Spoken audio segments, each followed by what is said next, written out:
Hi guys, ngayon guys, nandito ako ngayon kay Boss Arman. Kung naalala niyo yung pinost ko sa FB page ko at YouTube channel ko na on-process car na binebenta. So ngayon tapos na. So kasama ko si Boss Arman, ang owner ng kotse. So gusto niyo ba makita ang kotse? And 3, 2, 1.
Ngayon guys, diba guys, nakita niyo naman yung unit.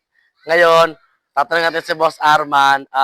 Boss, ano ba ang model nito boss ng kotse? Mitsubishi Lancer Pizza, model 2000. Complete ORCR. May Wow. sticker na rin siya. May sticker na rin kasama. So, anong previous ito, boss? Meron ba itong cover pag binili ng... Meron, ibibigay ko. bibigay mo na? Grabe. So, napakaganda. Rehistrado na, guys. Rehistrado. Gas and 2000 model. Gas and go. Boss, tanongin kita, boss. Magkano naman ba itong sasakyan na ito? Magkano naman? Binibenta ko to 250, negotiable. Negotiable. Pag-uusapan natin yan. Usapan naman. Start to hanggang September. Boss, gusto ko lang malaman, boss. Meron ba itong issue, boss? Syempre, second hand, expected natin body paint. Mga minimal lang naman yung ibang issue. Kung gusto niyo bisitahin niyo na lang para makita niyo. So, boss, ano location to, boss? Location, Macaria, Molino 2, Bacoor, Cavite. Ayos. Boss, saan pwede makita, boss? Dito na mismo. Dito lang mismo, sa harapan ng bahay natin. Ito pa rin bahay ni boss.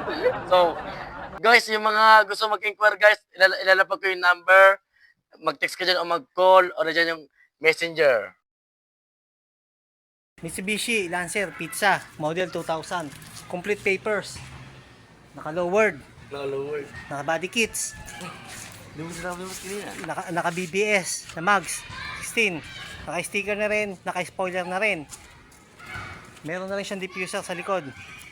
Yan. Boss, 250. Negotiable. Mabilisan lang. Kita kits. Bisitahin nyo na lang sa Macaria Homes. Pwede pagyabang kahit di ka mayaman.